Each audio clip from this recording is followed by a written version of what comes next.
If it's undercovered, underreported, or a waste of time, you can be sure we'll be heard. Nothing is off limits.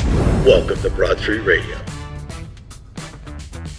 Welcome to Broad Street Radio. I'm Michael Morris with my good friend, Little Joey. Thanks for coming back. I'm just kidding. Say your real name. It's Robert Maloney. I'm happy to be here. Well, Joey. Almost Robert Joey Maloney. I should just make that. I told Stan on our other show that his name should be Duck. Like, it would be a cool nickname, like, oh shit, Duck's got the case, and you better settle this quickly. Nate, is that thing on? Why is it dark? Why is that camera dark? Are we filming? Yeah. All right, don't cut this out. This is the best part. We don't have blooper reels here. We just have shows that are a constant blooper. It just goes. So I wanted to ask you this because the last show that you were on, we were kind of talking about the NFL. We were talking about the commercials in the NFL. Yeah. But there's a bigger hot topic. Brian Flores, who was the coach for the Miami Dolphins, got fired, surprisingly, right? At one point last season, he won 7 games in a row. He is a black head coach that now is not a head coach. And the word was he was going to get all of these other opportunities because what a fantastic coach he is. He's come out and he's going to sue the NFL. He's suing the Giants, he's suing the Patriots, and he's suing the Denver Broncos at minimum because while he had an interview that was a dinner with the New York Giants, he's saying the Giants already knew who they wanted to hire and had already made that deal done. They only brought him in to satisfy the Rooney Rule. Do you know what that is? Art Rooney was the original owner of the Steelers. Okay. And he was a very progressive owner. The Rooney Rule states that you have to interview minority candidates. You can't just pick whoever you want. You have to interview minority candidates because you might find somebody in there that you didn't think about. For sure. So that you're not just recycling the same names. Mm-hmm. So he's saying that the Giants had a dinner with them, knew who they were going to hire. When he went to Denver to interview 2 years ago, that John Elway showed up disheveled and drunk or recovering from a drunk the night before and didn't hide it. And then he got a text from Bill Belichick congratulating him for getting the Giants job because he texted Brian Flores, meaning to text Brian Daboll, who got the job. What a blunder. Yes. So a 70-year-old man should not be texting. That is definitely the moral of that story. If a man sends you a text message, be glad it's words and not a photo, if you know what I mean. Every girl out there in the audience knows what I'm talking about because I'm going to send you one of those photos. Bill Belichick, he's kind of a legend. Yeah. Yep. Doesn't matter. Looks like a baby's arm if it was shrunk. So the question I have for you is when you see this, does this make you look at the NFL and say, boy, they're a bunch of racists? Because that's what they're saying is that this is not promoting people based on race. Well, but they've been in the news. Whoa, numbers in the NFL. Oh, the NFL. Okay, I just want to make sure you weren't. Numerous amount of times about just the owners and, all being all white owners and stuff like that. And now the NFL just needs more diversity in, in ownership and in coaching too. And I mean, I don't know if him getting fired had anything to do with the fact weren't the Dolphins the worst team in the league? Well, they were I think they had just missed the playoffs. They were 9. Oh, were they getting better? They were getting better. So he had 2 winning seasons, but not like he won 10 games. It was like he won 9. So he won just enough to be a winning coach. What I will say, though, is he's also saying that the owner offered him $100,000 per game that he lost so they could get a higher draft choice. He's alleging that. So now you're going to have to prove that. But let's say he can. Brian Flores is a dick.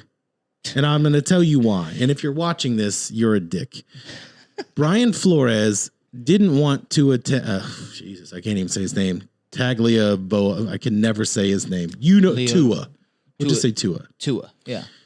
To the point where this season, he literally to Tua's face, that's a hard thing to say, said, we should have picked Mac Jones out of Alabama, who's with the Patriots, right? Yes. So yeah, and this guy's rubbing people in his organization the wrong way. So that right there is enough to get you kicked out. Right. So there's a reason that people are not so eager to hire you if you're just a prick. Yeah. Right. That's why I don't have a job. That's why I just do this. Nate and I sit in a room and we just do this because no one will employ me. Yeah. Just good dialogue. So beyond that, do you know who Eric Bieniemy is? Every Kansas City Chiefs game. So Eric Bieniemy was a big star in early 90s for Colorado. Gotcha. And he played in the NFL for a while, but he's not the offensive coordinator for the Chiefs. He's not the head coach, any of this. But people are saying this guy, because the Chiefs have been so good, deserves a head coaching job. Right? So you look at the record and you look at what that offense has done. It's been prolific. Yep. But he's not given a specific designation. So I looked into it. There's got to be a reason no one wants to touch this. Let's just say he has several public urination things against him. And I don't mean like at a Taco Bell at 11 o'clock at night. This guy's just swinging it around. Yeah. Funny that you say he was swinging around because he did pull it out at an airport. He was swinging around Yikes. At a woman and with a bunch of other friends of his. This isn't when he's like 19 years old either. A PR blunder. Yes. So that's going to come out, right? All these bad things are going to come out.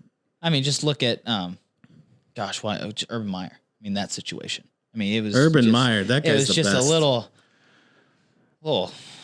action, at his bar. That guy was probably listening to Journey, rubbing, touching, and squeezing. Oh, gosh. I mean, I love the guy, but you just can't be doing that stuff. But another stuff scumbag. like that just, you can't do it. It comes to you can't get away with anything. No. In this day and age. There's always a camera on you. There's always going to be eyes, multiple, watching you at all times. Right. So it's those instances with the public urination, the grinding on co-eds at your own bar, a filled covered bar. You describe my every Wednesday. Yeah. You just can't be doing those things when you're a coach like that, unless, I don't know. I kind of think that Urban was just, since he was on a losing team, just not really there for it. Listen, I'm going to tell you this right now. Look at his stuff at Florida. Everybody wants to wipe it out because you win national titles, then you go to spend time with your family. That's a great excuse. Goes to Ohio State. Program has all kinds of problems, but they get buried because you're winning and you got a chance to win a national title. When it all goes bad, he's out of town, whether it's Utah, Florida, Ohio State. This is not a good guy. So I think when we look at, when you're growing up, you want to look at a Bill Parcells or a Newt Rockne or something. And you say, these are great leaders of men. That doesn't make them great guys. That just makes them great at what they do. Exactly. Yeah. So when you're hiring a football coach in the NFL, he's basically a CEO. He's not calling plays for the most part. He's hiring the best people and organizing things and running a team. So if you're a person that shows that you haven't got your shit together, you're urinating in public. Yeah. That's not a good look. I'm just saying, if it was once, I can overlook it. When you have multiple times, when you have assaults, an owner hiring a coach like that, and I'll give you the best example. Portland hired Chauncey Billups, who played in the NBA for a long time, won titles with the Pistons, and was a clutch player. Well, I remember when he was in Boston and had to get traded because he and a couple other guys were accused of a gang rape. Jeez. And that is a fact. Probably buried. Well, you're talking about 1995, 96. So it wasn't like today where I would get this story on my phone and I would send it to you. There wasn't TMZ and all that. So that all gets buried until he gets the head coaching job in Portland. The minute that comes out, all these stories come out about how could you hire this guy? So you did hire a black head coach. You hired a guy that is respected in the league as far as a player, but that stuff trails him. And I'm not going to say it's just, it doesn't matter what race you are. No. Again, everybody's done some stupid shit. But Portland now is stuck because they can't fire him. Yeah. Because it's like, oh, we didn't do our background. You knew that happened. So if you know somebody's pulled some hokey stuff and you hire them anyway, you should be prepared for the blowback. Yeah. And I think that's part of the problem is that I think David Culley with the Texans getting fired, I don't think they wanted him in the first place. They hired him because he was, 58, 60 years old. And you put him on a bad team that's trying to lose on purpose. Yeah. They're just not going to get W's. Right. It's not going to happen. And I think you set him up to fail, but you did give him that job. Yeah. What I don't agree with is that I don't know where the line is, where Flores is going to come off, because you're going to have to prove that you didn't do anything to deserve to lose your job, number one. Yeah, it's going to be tough, especially against the NFL. Like he's kind of suing the wrong. That's the thing is, if I'm the NFL, I thought what they would do is we're going to go to litigation. Yeah. We're going to stroke you a check and go away. Out. Yeah. You know, so if anybody asks us about you and you want a college job, oh, he's great. There's no openings. Now it's turned where the NFL is like, this is baseless and we're coming after you. It didn't work out for Colin Kaepernick. It didn't work out for who's the guy that punched his old lady in the elevator? Play for the Ravens. Rice? Ray Rice? Yeah. First of all, that woman cannot take a punch. But second of all, they never got to, no one would even talk to him again. He was only 27 or 28 years old. The NFL polices their own. They're kind of like the mafia. Yeah. I just want to know what he thinks he's going to get out of it. I don't know if anything. I mean, he's obviously pretty upset about, losing these jobs and having these things happen to him with coaches texting him saying congrats. And that's the worst part. It's that a legendary guy says, Hey, congrats. Joey, you got the job. I meant a different one, not you. That's the worst part because that's terrible. Well, that's on the opening statement of the letter that they sent. Yeah. Is the text message chain. Oh. This is why if I text someone, even if it's horrible, I know that it could be shared. Yeah. So I do not care what I'm saying. And I literally, because I know what I was putting out there. What I don't like is you're betraying someone's confidence. So now Belichick again is in the middle of Deflategate, this text scandal. And I don't think any of this is his fault. I just think he needs to retire. I mean, Tom Brady's going out. Obviously he not going out as, winning this year, but I think he's going out at the right time. I don't know. Maybe it's Belichick's time to kind of. Well, it's funny that announcement, the Brian Flores thing, comes out on the day that Tom Brady officially retires. Yeah, that was also weird. I just look at here's the other thing. So Nate and I, who's not on camera, but he's sitting right here. Nate and I will talk about wrestling, whether it's AEW, WWE. And in the 90s, WWE went to court because they were saying, hey, is this on the up and up? Because we want to tax you as a sport. And Vince McMahon said, this is all for show. It's all a work. Oh, yeah. Well, if you go and look, there's documents that the NFL says this is a television product, essentially. Is this going to get in that territory where they say, wait a minute, the Patriots shouldn't have won that year because this fumble was overruled? Or how did these teams keep getting there? Because if you notice, there's so much parity. It can't just be by chance that we keep getting different Super Bowl matches every year. Are you thinking that it's all planned out? I'm saying there is litigation. I think it goes back to 2005, 2007, where they actually went to court to say this is an entertainment product. There's a lot of money that goes into it. Well, how many times are the Texans on television? They're not. Not very often. Right? Not in Columbus, Ohio. But you get the same matchups. You get Green Bay on TV. You get the Giants. You get the Cowboys. And again, it is a product. You're trying to sell advertising. You're trying to sell sponsorship in stadiums. It's not a sport if I care about revenue. I think it comes down for that, in that aspect, it comes down to one, revenue, and then the fan base. Right. Because if you have the biggest fan base like the Patriots do, obviously the Chiefs are getting there. Like a team like the Bengals isn't going to have the fan base that, the New England Patriots are going to have, or the Packers, because they have Aaron Rodgers. They're not going to have the fanfare. They're not going to have the views. So it comes down to that, if you're trying to make the most money, if you're trying to have the most revenue made per certain game, you're gonna look at that. But it's a league, right? Yeah. So like what you're saying is it's really comes down to the NFL. That shield means more than anything. Yeah. So it's kind of when I look at this case almost like the concussion issue. So when you were out of the NFL, whatever bills you had, that's on you, right? So these older players, Mike Ditka, John Mackey, they were getting Alzheimer's. Their hips were falling apart. They couldn't walk. CTE's getting bad now, yeah. Okay, so let's go to the CTE issues. That's what I'm going to, is that players were killing themselves. Yeah. But shooting themselves in the chest. So their brain, and they would leave notes. Something's wrong with my brain. Please examine it. When CTE comes out, the amount of money that they paid out, because let's say there's 1,000 players in this thing, you're going to get $27,000. Oh, yeah. Because we'll litigate it and we're going to pay it out. So it looks to the public, we paid out $30 million. That's not going to solve the problem. Your brain is already messed up. Here's a little bit of money.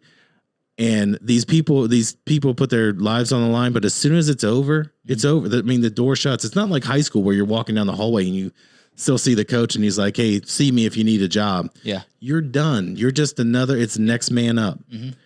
I think you're going to see the same case. And I think eventually this is going to get dragged out of court. It's going to be a settlement like it was with Colin Kaepernick, but it's going to be sealed. They love settlements. They're big. They're big on settlements. Yeah. They settle it. Well, Roger Goodell is an attorney. Get out of it. Oh yeah. Everybody who's run that league has been an attorney. They know how to get things done, finished with, try to keep it out of the news as much as possible, which is, like we talked in our last episode, it's near impossible to. And cancel culture is running rampant. We won't get into that. No. Bundle of fun, but I mean, it's if you have one thing in the news, it could drastically affect the entire league. Oh, you could again. It's like you said on our last show. We were talking about it. Some things are too big to fail. Yep. Right. And the NFL is that thing. Oh yeah. So especially with fantasy football, that's the other part. Fantasy football, sports gambling being legal. I mean, how many DraftKings ads do I need to see? Oh, it's nuts. And then like the amount of getting into parlays and I don't understand how that works. The amount of millions of dollars these people are winning. I saw one guy won like 2 million or something on a parlay, like a four-leg parlay. It's just outrageous. Like I don't sports bet, but it's just crazy to see like people winning millions of dollars off. But it does make me think that if there are DraftKings has to talk to somebody. Oh yeah. So you got to talk to somebody in the league and go. I remember when the college basketball scandals in the 60s and 70s, when they looked at it, they knew who was going to play and they knew who they could pay off. Mm-hmm. Because if I don't want that team to win, or I need to shave points, I need to buy off a couple people. So the mob, allegedly the mob would pay people off to do this. Oh, yeah. And then they caught them. That's why the NIT used to be bigger than the NCAA tournament. Mm-hmm. When I think it was the University of New York or whatever, I can't remember the team, but they found out that they were cheating the entire time. That's why the NCAA tournament is bigger, and the NIT is still there because somebody will still sponsor it. Oh, for sure. You know what I mean? Yeah. There's money there. The NFL will be able to get out of this. And Brian Flores will never coach again. I mean, he might coach at a local high school, but he's going to get his payout. Well, I don't know. I mean, what college could he go to that doesn't follow him? Because let me tell you why. So Urban Meyer would either talk up or talk down players that he liked on his own program. Mm-hmm. So say Flores goes to a college and he can't get along with the best players. Yeah. Or he's whipping it out too much. Right. Can't keep it. Well, that's Eric Bieniemy. Eric Bieniemy, don't give that guy a drink anywhere. That's all I know. But again, if you are a malcontent in one place, and I don't know him, I'm just reading things about him. Mm-hmm. Who knows if it's true? That's a good point, because I was just going to say that's coming out in the media that he's saying this. I'm wondering that was a preemptive, let's salt this guy away because something could come up. Yeah. I mean, it could have been Roger Goodell putting something out there, and digging. He's a lawyer. He does his digging. Well, does it change the fact that when the game is on, do you think about these things? No, not a single thing. Right. Not a single thing. That's why to see your team perform if you're rooting for someone, or you just want to see a good hard. I will watch the Bears for a good 5 minutes because they suck ass, and it's so disappointing. I can't watch it. Do you like Fields? You know I do, but it's I'm gonna ruin everybody's life. Okay, here we go. Outside of the Patriots, take any team in a 4-year window, right? So that it'll be 6-10, then you'll go to 9-7 or 10-6. I know they play 17 games, but just follow along. Look at the history of this. You have 4 years, and then that team will fall off again. Yeah. Only the Patriots were able to beat that trend. Yeah. But look how many dynasties we used to have. You don't have dynasties anymore, and it's because of the way that they set up the salary cap. Because they want parity. The Bengals being in the Super Bowl with the Rams is the best thing that they could have had. I'm so excited. Because you have this. Right. You have this entire Midwest market. Yeah. If they could get the Browns there, they're going to do whatever they can because, again, those are rabid fan bases that want to watch it. Yeah, crazy fan bases. But it's TV ratings because you're going to get the Indianapolis people, Ohio, Pennsylvania, everybody in the Midwest For sure. now has an interest in that Super Bowl. Yeah, and they're all going to be watching. I think this is going to be one of the most watched Super Bowls in a while. Absolutely. Just because, I mean, you got two great stories at quarterback. You got Joe Burrow and then you got Matt Stafford, and they both come from just great backgrounds. I mean, Matt Stafford, I was reading a story about him yesterday, how he has, I think, three or four daughters. He's got 4 daughters and then his high school sweetheart, wife, who are just doing amazing. And then you got Joe Burrow, who married his high school sweetheart, he's still dating his high school sweetheart girlfriend. And Joe Burrow is just Joe Burrow. I mean, you watch his interviews and you're just like, this guy is just a clown. My high school sweetheart is 225 pounds. We're not together. I just want to point that out. That's a long story. I'm just kidding. I don't know if I didn't weigh her. I just saw her. What I do, again, when we're watching sports, we're watching it for the story. Mm-hmm. And I remember when the story was, oh shit, the Chargers made the Super Bowl. What are we going to talk about? Because they're going to get blown out, and they did. And when you're trying to fill dead air, there's only so many of those, what I want to say, player profiles that I can talk about it. Mm-hmm. Now, if you look at it, the last 5 years, can you name us? You can't name everybody that's played in them, but they all been good games. And there's always been something to focus on. I mean, these past the NFC Championship and AFC Championship and the games before that, get to that, all amazing games. I think weren't they all within a field goal or decided by a field goal? At the end? Think it was six playoff games solved by a field goal within the last 30 seconds. Yeah, the biggest, which I don't think has ever happened. Biggest heartbreak for me was the Bills. I was going to ask what you thought about that because I watched that game and I was with a group of friends and we were all rooting for the Bills. And there's this one guy who was rooting for it was the Chiefs, right? Yeah. And there's one Chiefs fan in the entire place and he was just going crazy, but he left right before the end of the game. So we're like, because he couldn't take it. Oh, he just couldn't take it. He was going crazy. But we were all going crazy for the Bills. But I mean, what a story that was. I mean, that would have been unbelievable for them because they were just kind of like the Bengals with they had a terrible. But see, I think that you're going to see the Bills are going to get there in the next year or two. Oh yeah. But if we all can see that, do you kind of go, is this legit? Is this on the up and up? Or do we want that story? Mm-hmm. You know what I mean? Because what would be a better story than the Bills who lost 4 straight Super Bowls? They finally win it. You know what I mean? I love the conspiracy. I love the fact. I mean, you should be on the show more. This is all I talk about. I just love it. I wanted to call this the Tin Hat podcast because I literally am like, there's a conspiracy and everything. I think we just have to be like Roger Goodell more and just do our research.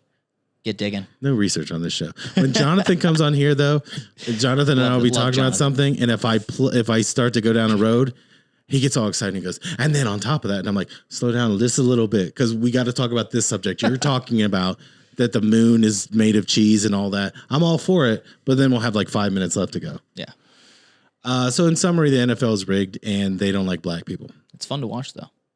Okay, good. Fun to watch. I just want to make sure that's where we land on it. But no, I love the diversity thing that they're going to, but I mean, they're the only ones that have that rule, by the way. It's used so much, and it's even used in corporate America. I mean, Biden wants to do that for Supreme Court. Yeah, I'm going to pick a black woman. It's not. I'm going to look around. If I was a Hispanic guy that had a shot, you literally just told me I don't have a shot, right? I don't think, again, we should be picking based on who is the best qualified. And we're not doing those things. I read a Washington Post. Not that's great to ever read Washington Post. You read the Jeff Bezos report? No, I read it was about that Supreme Court thing with Bill saying I'm going to put in a black Supreme Court justice. It was funny because it was talking about George Bush in his area, and I forget her name, but he was George Bush was the one who wanted to put a black woman. And who voted against that? Joe Biden. Jimmy Biden, Mr. 80 million. The entire story was about how Joe Biden went up multiple times and was going to put up the filibuster and saying, we can't have this, because he wanted to do it. Right. And now he has his opportunity, and it's all about and it went through that narrative of he didn't want the Republican Party and George Bush is well, Joe Biden didn't want anybody to put them in except for himself. Now, but again, it is. I find it offensive. Like when the Bears are going to hire. Again, I'll say this: I don't even know who the guy is that the Bears hired. I never even heard his name. He was the defensive coordinator for the Colts. Is it changed my life at all? No. But when the Bears hired Lovie Smith, that was a defensive line coach, a defensive coordinator for the Rams, I was excited because the Rams were coming off 2 Super Bowls. Yeah. I didn't care. If you're going to make a hire based on that and it doesn't work out, what are you supposed to do? And I feel like that's the Flores situation. They gave him the shot. It didn't work out. They didn't want him anymore, and now he's upset. Yeah. So the guy's even coming from a winning program. I mean, you get the greatest coaches that we're seeing nowadays are the ones who are under those great coaches. Like Ryan Day is a great example of someone who he hasn't gotten the job done, but I feel like he's taking this program, like the Ohio State program, and he was under a couple great coaches. And I feel like greatness kind of comes from those programs, like you're saying, like someone who's from comes from a tree, right? The top of it, if the top is bad, everybody else is bad. How about that Sean McVay guy? Oh my gosh. That guy's brilliant, but he was in Washington when Washington was bad, but he was there with 3 of the best offensive minds and defensive minds that were young. And again, the coach at the time was a bright person. Yeah. Personnel didn't match up. If you're a bad person at the top, and again, I'm not saying that about Brian Flores. I don't know him, but he's a dick, and we'll end there. Thanks for coming back. Yeah, you've been listening to Broad Street Radio. We'll talk to you next week.